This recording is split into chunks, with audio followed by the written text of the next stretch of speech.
And for today's video, tuturuan ko kayo kung paano mag-online sa NBI appointment.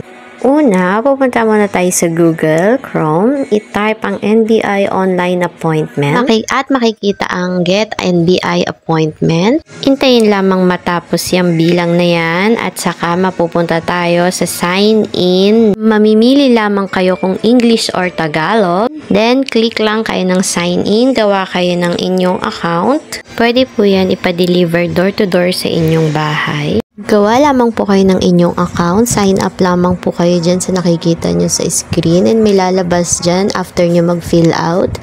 Lalabas dyan yung apply for clearance and edit your information.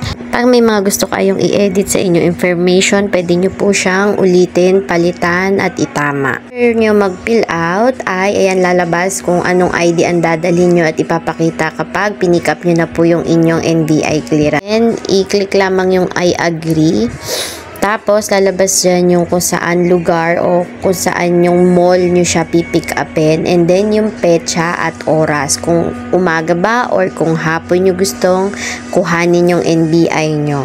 Mamimili lamang po kayo dyan sa mga naka-blue.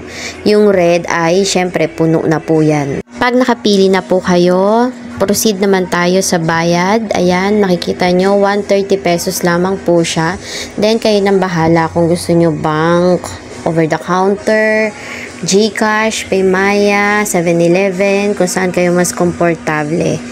Then, after nyo makapili kung saan kayo magbabayad, may lalabas na dyan na yung reference number nyo, screenshot nyo lang, yun yung ipapakita nyo dun sa branch pag kinuha nyo yung inyong NBI online. Ganun lamang kadali ang pagkuha ng NBI online. So, pagpunta nyo sa branch, kukunin nyo na lang siya, pipicturean kayo, thumb mark, ganon. So, ayun nga, mas makakamura kayo kaysa yung pagkukuha kayo ng NBI, pupunta kayo dun sa mall, tapos merong online appointment na available dun sa tabi, tapos sisingilin kayo ng 200, 250. So, ito, mas makakatipid kayo. Then, pag nag-expire na yung NBI nyo, login lang kayo dun sa account na nagawa nyo. Then, yun lang, proceed lang kayo uli sa mga nagawa nyo na before. Yun lamang po. Thank you for watching.